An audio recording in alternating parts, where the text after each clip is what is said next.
Saya Muhammad Naji Ar-Ramadhani, alumni Universitas Ahmad Kuftaro di Damaskus, Suriah, jurusan Ilmu Dakwah dan Komunikasi. Dari tahun 2015 sampai dengan 2020 menjabat sebagai Sekjen Ikatan Alumni Syam Indonesia.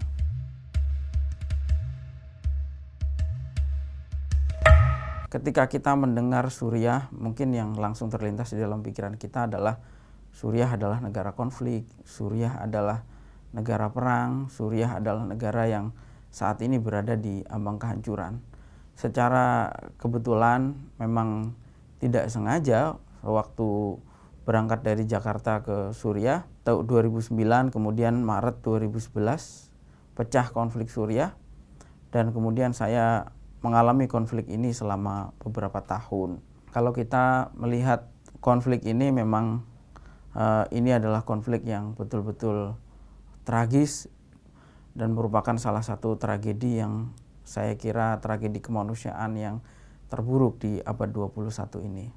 Tentu konflik Suriah ini sangat complicated, mempunyai banyak faktor dan melibatkan banyak sekali aktor.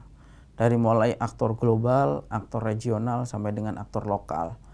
Di level global ada Amerika, Rusia, dan Cina yang turut terlibat. Di level regional ada Iran, Arab Saudi, Qatar, Turki, dan beberapa negara yang lain. Sedangkan di level lokal ada banyak sekali kelompok-kelompok teroris yang mengatasnamakan agama di dalam meraih kepentingan kekuasaan mereka.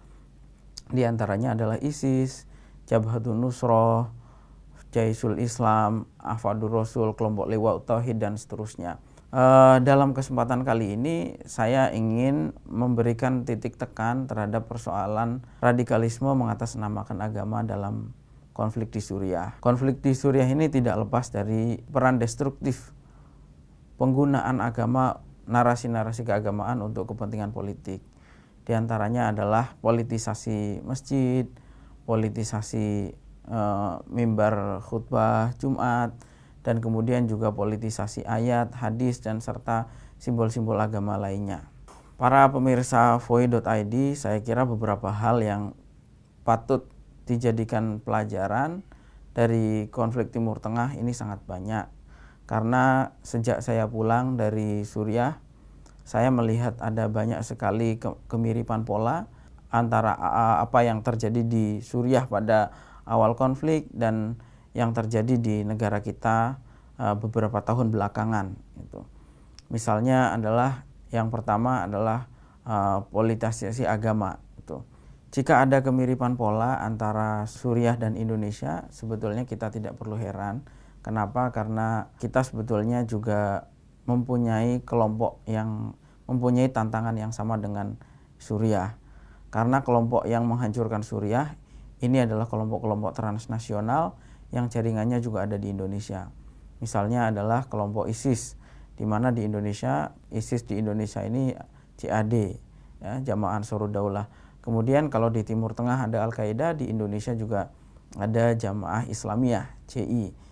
Kemudian Salafi Wahabi di Timur Tengah, juga di Indonesia juga mempunyai jaringan yang kuat. Kemudian juga Ikhwanul Muslimin di Indonesia juga mempunyai beberapa representasi.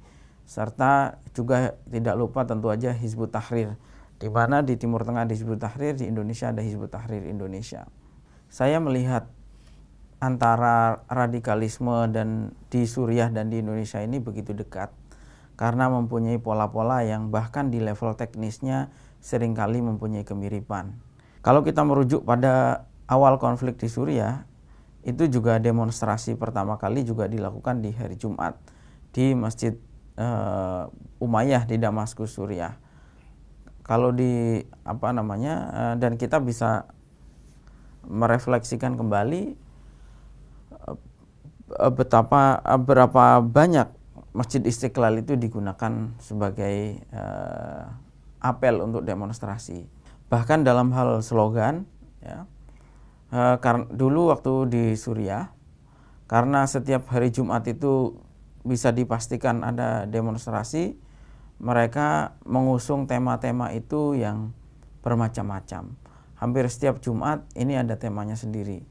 Kalau kita terbiasa menggunakan tema Jum'ah Mubarak di Timur Tengah ketika konflik, itu digunakan juga beberapa tema oleh mereka. Misalnya adalah Jumatul Ghadab, yang artinya kalau dalam bahasa Indonesia adalah Jumat Kemarahan, di mana slogan ini mengajak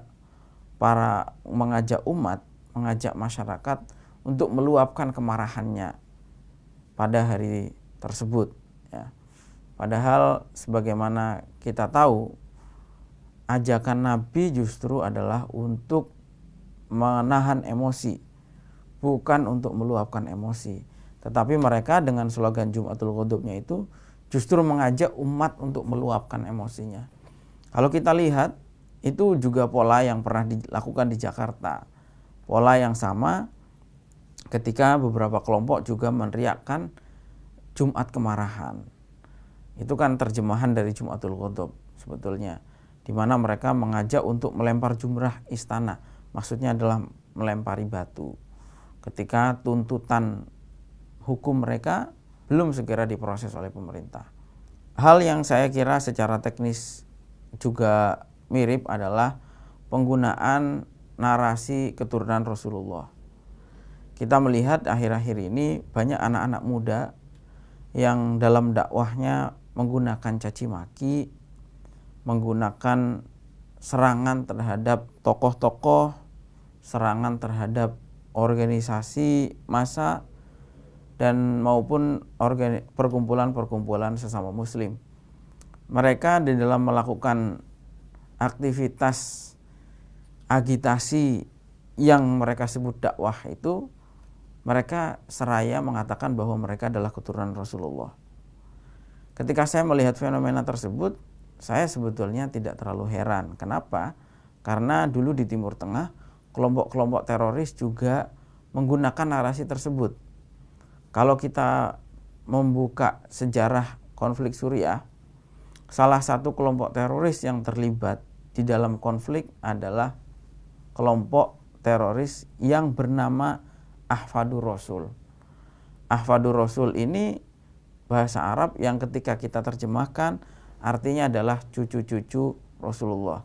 Jadi mereka mengklaim bahwa mereka adalah cucu Rasulullah, penerus perjuangan Rasulullah. Padahal mereka melakukan kegiatan-kegiatan teror. Kemudian hal lain yang beberapa hari ini juga terjadi di tengah-tengah masyarakat kita adalah mengubah redaksi azan yang bunyinya mestinya adalah hayya 'alas shalah dan hayya 'alal falah, dan itu dikumandangkan sebagai ajakan untuk menunaikan sholat. Ketika masuk waktu sholat, diubah menjadi hayya 'alal jihad. Kalau kita lihat kembali ke Timur Tengah, kalimat hayya 'alal jihad pertama kali dipopulerkan adalah oleh seorang tokoh yang sudah dihukum mati di Arab Saudi. Namanya adalah Salman Audah. Dan kemudian kalau kita lihat di YouTube, kita masih bisa melihat di bagaimana rekaman-rekaman kelompok teroris di sana mengagitasi massa, memprovokasi massa di menara-menara masjid, itu juga dengan kalimat hayya 'alal jihad. Di antaranya adalah oleh kelompok Houthi di Yaman. Tantangan radikalisme mengatasnamakan agama ini memang menjadi tantangan yang cukup serius bagi dunia global. Misalnya kampanye yang terjadi beberapa bulan terakhir di Amerika kental sekali nuansa keagamaannya. Dan tentu saja ini tidak hanya melibatkan Islam, tetapi juga agama-agama yang lain. Ada Kristen, Hindu, Buddha, Katolik, dan seterusnya. Itu kenapa kita sekarang, masyarakat harus mewaspadai dan berhati-hati di dalam dan tidak mudah tertipu dengan orang-orang yang membawa simbol-simbol agama. Tidak mesti orang berjubah itu baik, tidak mesti orang yang pakai udeng-udeng itu baik, tidak mesti Arab itu Islam. Media sosial berperan sangat besar di dalam konflik yang terjadi di Timur Tengah.